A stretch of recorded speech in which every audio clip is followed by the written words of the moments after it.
Hello students, welcome to our YouTube channel. आज हम NIS class 12 के डेटा एंट्री ऑपरेशन जिसका कोड 336 है उसका पहला पार्ट 1 वीडियो लेकर आ रहे हैं।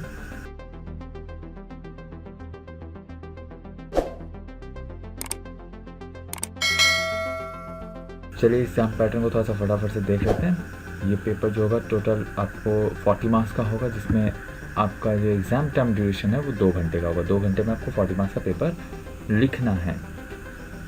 आगे बढ़ते हैं, मोस्ट इम्पॉर्टेंट एब्रीविएशंस कुछ देख लेते हैं फटाफट से। CRT, कैथोड रे ट्यूब, इन सारे एब्रीविएशंस को आप बहुत ही अच्छे से याद करें, एग्जाम्स के लिए काफ़ी बहुत ही इम्पॉर्टेंट रहेंगे। LCD, liquid crystal displace. ALU, arithmetic logic unit. CU, control unit. Basic, beginners all purpose symbolic instruction code. ये बहुत ही एक थोड़ा सा बड़ा फुल फॉर्म है, तो थोड़ा अच्छे से आप इसको याद रखें। बेसिक का full form beginners all purpose symbolic instruction code. Next है COBOL, common business oriented language. Next page में कुछ और भी इंपॉर्टेंट एप्लीकेशंस इस पेज में भी हम देखेंगे। पहला है SMTP, simple mail transfer protocol. Next है POP, pop, post office protocol. Next है WAN, वैन, वाइड एरिया नेटवर्क। उसके बाद है FTP, file transfer protocol. Next है DNS, डोमेन नेम सिस्टम। उसके बाद है URL, यूनिफॉर्म रिसोर्स लोकेटर। आते हैं वीडियो में। मोस्ट इम्पॉर्टेंट कुछ पावर पॉइंट कीबोर्ड शॉर्टकट्स हैं जो कि आपको अच्छे से याद होने चाहिए। ओपन ए प्रेजेंटेशन, CTRL मतलब कंट्रोल+O प्रेस करने से ओपन ए प्रेजेंटेशन होगा। सेव एज के लिए जो शॉर्टकट की होगा दैट इज़ F12। प्रिंट का शॉर्टकट की कंट्रोल+P होता है। आप CTRL को ब्लॉक में कैपिटल में जिस तरह से लिखा हुआ है उस तरह से लिख सकते हैं। Begin slide show F5, and slide show ESC escape. Select all का शॉर्टकट की कंट्रोल+A होता है। अनडू का शॉर्टकट की CTRL कंट्रोल+Z होता है। कुछ और शॉर्टकट की फटाफट से देख लेते हैं। रीडू के लिए कंट्रोल+Y। अंडरलाइन का शॉर्टकट की होता है CTRL कंट्रोल+U। लेफ्ट जस्टिफाइड का शॉर्टकट की होगा कंट्रोल+L। सेंटर जस्टिफाइड का शॉर्टकट की होगा control E. Insert hyperlink control K. Spell checker F7 और न्यू स्लाइड का शॉर्टकट की है कंट्रोल+M। आगे बढ़ते हैं, कुछ लिस्ट ऑफ एग्जांपल्स फटाफट से देख लेते हैं। इनपुट डिवाइसेस के कुछ एग्जांपल्स हैं। कीबोर्ड, माउस, आपको पता होगा ये keyboard, mouse, light pen, touch screen, microphone, track ball. ये कुछ एग्जांपल्स हैं जो इनपुट डिवाइसेस के एग्जांपल है। इनमें से कुछ भी आपको एग्जाम में दिया जा सकता है, पूछा जा सकता है कि जैसे आपको पूछ दिया light pen, is the light pen input device, तो आपको येस और नो में आंसर देना होता है, या किसी तरह से भी इसमें आपको पूछा जा सकता है। तो आपको बस बेसिकली इनपुट डिवाइस के एग्जाम्पल्स याद करने हैं। अच्छे से पता होना चाहिए कि आपको कौन सा डिवाइस इनपुट डिवाइस है, कौन सा डिवाइस आउटपुट डिवाइस है। आउटपुट डिवाइस की जहाँ तक बात करें उसका एग्जाम्पल है मॉनिटर, प्रिंटर, प्लॉटर, स्पीकर।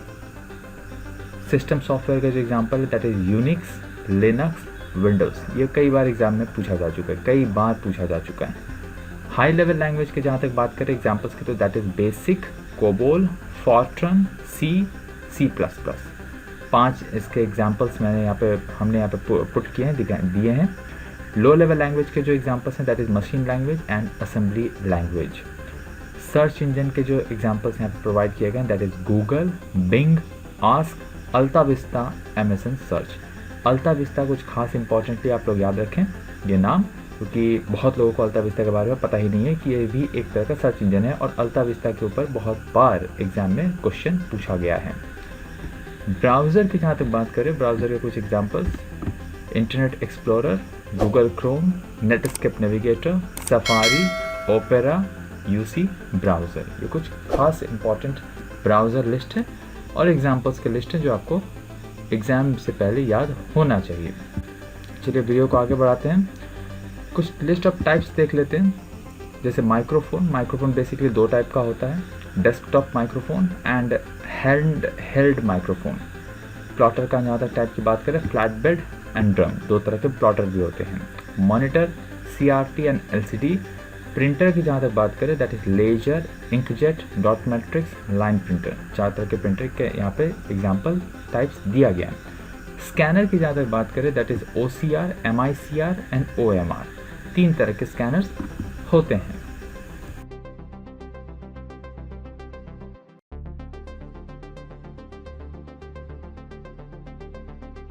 आगे बढ़ते हैं, कुछ क्वेश्चन फटाफट से देख लेते हैं। That is web browser. What is web browser? Answer भी गिवन है।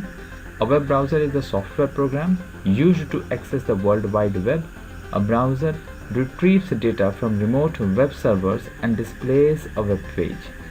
Through this tool, the user sends their request to internet server to access the information. Next question है, what is search engine?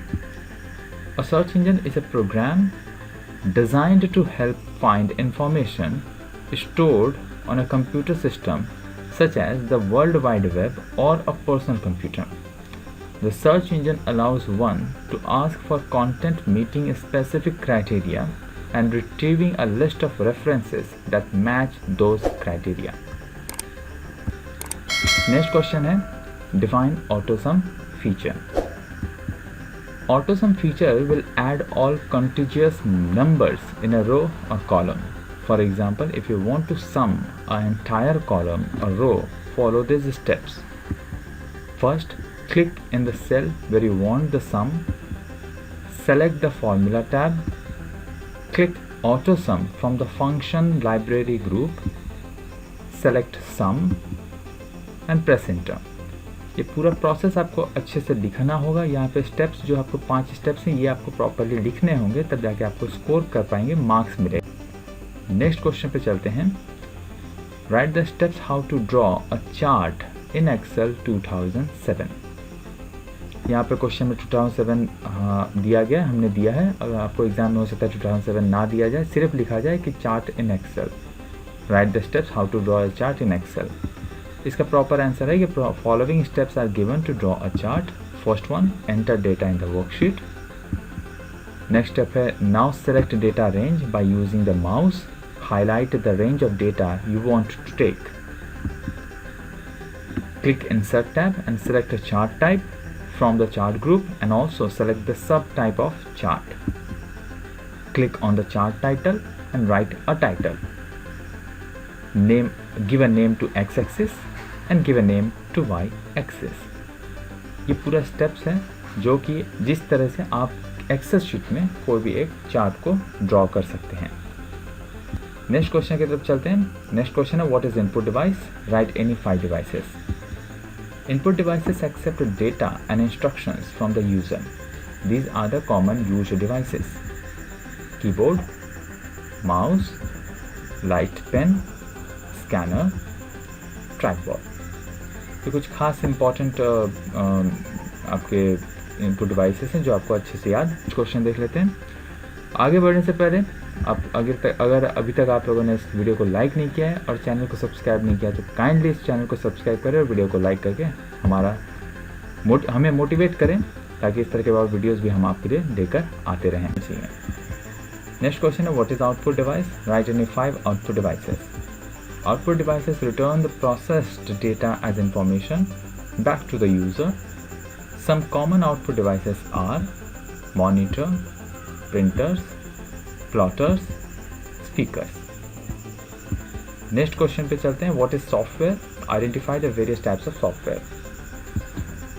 Computer is a machine which cannot do anything without instructions from the user. In order to do any specific job, you have to give a sequence of instructions to the computer.